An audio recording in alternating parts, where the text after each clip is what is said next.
Hello everybody, Jake, your resident content cowboy here, Yeehaw, and today I am spectating the grand finals of the Pokemon Unite Winter Tournament that happened over the weekend. This is the Japanese tournament, so you had to speak Japanese to actually play in this tournament. It was sponsored by the Pokemon Unite. I guess it was sponsored by Pokemon Unite. The Japanese social media account, as many people know, seems to be a little more on the ball than our social media account. And they set up this tournament. So I wanted to watch these games and just kind of give some analysis. This is the final game. This series is tied 1-1. It's a best of 3. And as you can see, the teams are almost identical here. We've got everyone on the team is exactly the same, except one team is running Greninja and the other team is running Mr. Mime here. Here are the casters for the tournament over there. I got to admit, these are some pretty snazzy looking casters, and I also I like the way this guy gets the game started here. Hold on, let's see it. Here it comes. Come on, hit me with it. There we go. He's ramping up to it. He's excited. We're excited.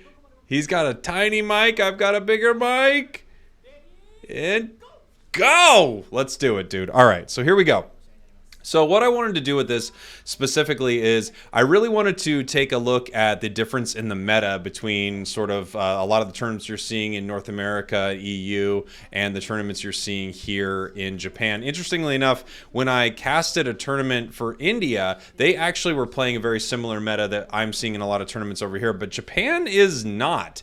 Japan is more often running a 2-1-2, so that's 2 top, 1 in the center, 2 in the bottom. Then you're seeing the 1-1-3. Three Pokemon in that bottom lane. It's more often a 2-1-2, and many teams are running Greedent, and that Greedent is all over the map. You can see right now the Greedent's in this top lane right here, scoring in this top lane, but very quickly it's going to start making its way around this entire map. At least that's what I've been seeing in all of the games throughout this series, which is really interesting. They all seem to be running that fluffy tail and just causing havoc everywhere they go. We also have a Wiggly here running rollout, so that's really, really cool to see. Okay. Just scoring, a ton of scoring also, by the way, is something I've noticed about these Japanese games is really, really score heavy. So much so that people abandon Zap sometimes just to score a whole bunch. And this Mime Lucario top lane is extremely common. I see so much Mime Lucario in that top lane. Bottom lane here, Wiggly also very, very, very popular, which I've seen in a lot of tournaments over the weekend. Wiggly is just crushing it right now. So you can see the orange team's Greedent is counter jungling right now. They're in the enemy jungle, and so is the purple team's Lucario and the purple team's Greedent. People are just splitting off of the lanes and heading into these jungle areas a ton in this. And these Greedents are so incredibly mobile. They are all over the map for the entire game. Look at that rollout! I mean, I know he's just buying time, but that was beautiful. Okay, back up into the top lane here. Lucario. They are still seeing a lot of Lucario top, but again, it's that Lucario and Mr. Mime as a duo lane, and it's a pretty brutal duo lane. It's pretty cool to see. Score, we have 105 to 49 here for the purple team. A lot of scoring going on. Greedent does not yet have its Belch, but soon it will. And, you know, Greedent getting to level 7 early is extremely important. One of the nicest things about Greedent, broke top goal here before 720B is nice. One of the nicest things about getting Greedent to 7 early is it can really dominate with that ability. It doesn't yet have a Unite move, but Covet Belch together is kind of a Unite move in and of itself. All right, fighting over bees down here. 720 in the bottom lane. We have the jungler, Greninja. And when I say jungler, I kind of use the term loosely, I guess I would say, because I feel like people are moving around the map a lot. Not in an uncoordinated, chaotic fashion, but in a very intentional way that they are playing the game. It's really cool to watch. We've got Zera and Mime taking this Rotom. Obviously, this is a play I really like. If you have the ability to push a Rotom onto a secondary goal, I love it. Now, the orange team, of course, going the opposite direction. If your enemy is taking Rotom, you probably have enough people down there to take Dreadnought, and they did. Now, they broke bottom goal. So top goal broken, bottom goal broken, and now we see purple team here just kind of bullying this top lane as best they can until they finally get KO'd. And also notice we see a guard swap Mr. Mime. I've seen a lot of guard swap Mime inside this tournament as well, which is pretty cool to see. Still using Confusion. It's just, you know, it's incredible for stuns. It's incredible for, you know, doing a lot of damage. And, of course, it's got that range to it, so you can grab enemy Pokemon with it as well. Seems to be the choice over there. The meta seems to be guard swap Mime, which is pretty cool to see. This rollout Wiggly is very, very fun. The mobility is incredible. It hasn't gotten away a couple of the times it's used it, but, you know, we have not been watching Wiggly this entire match. I'm not in control of who it's spectating, obviously. So it's really cool just to see what they are deciding to, showcase, but it's cool to see that Wiggly running rollout. It's just different. I love seeing these different strategies. Lucario into the jungle here. Look at the map, by the way. I want to pause just for 1 sec. Look at the map. You'll notice a moment ago there's almost not a single piece of experience on the entire map. And that's very, very common for these games. They are eating every little chunk of experience they can. And that's what's happening when those Greedents are moving around the map, scoring at will. Every piece of experience is being collected. Score right now, so close, 197, 191. And look at this. We've got a Unite move coming in here to score these 20 points on this goal right here. I mean, huge move. Another Unite move. Huge moves coming in just for scoring purposes and to bully around these goals. It seems to be so important in that meta. And obviously scoring is very important. We've got Dreadnought and Rotom coming up. I'm assuming we're going to see both teams kind of do the same thing. Purple team's probably going to take Rotom, and Orange team's probably going to take Dread. Let's see. Yeah, just putting everything they can on it here with Lucario and Mime, and there it goes. And now here we have Orange team on Dread. Ooh, can Purple team steal this here? Oh, we're going to cut away from it. Purple team trying to steal that Dreadnought in that bottom lane. And nah, he gets the sleep.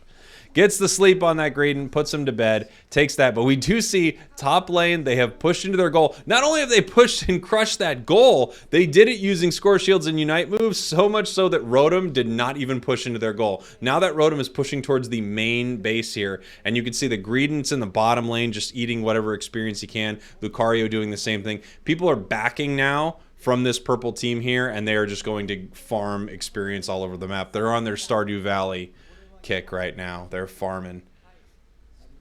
And oof, this Greedent's in trouble. Yeah, that was a lot of damage from that Greedent. I have to wonder what items they're running. I feel like I'm seeing buddy barriers, obviously very, very common for most characters in the game, and also really common in tournament play because you can coordinate with your allies when you're going to throw that buddy barrier and how you can protect the team. I'm obviously seeing Score Shields because we're seeing insane amounts of scoring with them. And then we're also, it appears, I'm wondering if they're stacking, I guess is my question. Do you stack an attack weight on Greedent? Do you use a focus band so you have more survivability? Are you using an Eos cookie? I'm curious. Heading up here. Rotom. Do we have a timer on it? We do. Okay, I couldn't see it with that Greedent on the mini-map there. We have a timer, 27 seconds up here on this Rotom. We have purple team kind of scattered around the map a little bit, and orange team, the same thing. I think everyone is just somewhere where they think experience will be. We have these bees coming up bottom lane. I wonder if we get this Rotom out for purple team, or if purple team is now just going to focus on this Dread here. So orange team pushing hard on this top lane, taking top goal, and giving that experience to the top lane for purple. Purple's taking it. You know, Lucario's down here. He's going to score 50. I wonder if Greedent is going to score this 43 and break goal, or if they're going to keep that goal open. That's the question. Orange team pushing this Rotom now. We've got 17 seconds. Oh, is Greedent hiding? Oh, okay. Greedent's hiding. They are going for an overdunk right here at time. When are they going to walk to the goal? Like 206, 205. Here they go. 204, walking to the bottom goal, trying to score that huge amount. Mime there to help secure it. Mime actually with the Unite move, running past Lucario, scoring at the main base. Can he get it done? Oh, just barely couldn't get it done there. Really, really close. Orange team on Zapdos right now. And this is kind of what I was talking about. Purple team's not even near Zapdos. They are all at their main base. They know they're ahead. They know they're ahead by quite a few points at this point. They're kind of almost letting them take Zap. Who gets it? Oh, wow. Stolen by purple team as well. So purple team, not only were they ahead, they were pushing into that goal of the orange team scoring, not really even at Zap. They had their Greedent there to try to get the steal, but if they didn't, I'm sure they thought, we're already ahead. I think we're going to be fine here. So it looks like they've closed out this game. There is a lot of Eos energy on in the hands of the orange team, but they just need so many scores at this point. I mean, it's going to be hard. Not impossible, but very, very hard to come back from this. Let's see. Minute left. 387, 735. We've got 50 on that Wiggly, 50 on Greninja, 50 on Lucario. So, you know, even then, they're still down, but oh, and they caught Wiggly here. They knew it was hiding. Yeah, that's GG. You're not going to get it anymore. But that was a really fun game. And like I said, just tons of scoring. The Greedents are all over the map. A lot of people are all over the map, and they are farming consistently, clearing XP all the time. The maps are barren when you're often looking at that mini-map there. And now we're just heading into kind of the final moments here. Not much you can do. Got some Unites coming out. Wiggly Unite. Look at that rollout coming down. You love to see it. The winners of the tournament, Rollout Wiggly, Guard Swap Mime, Greedents out there. Very different from the tournaments you see over here.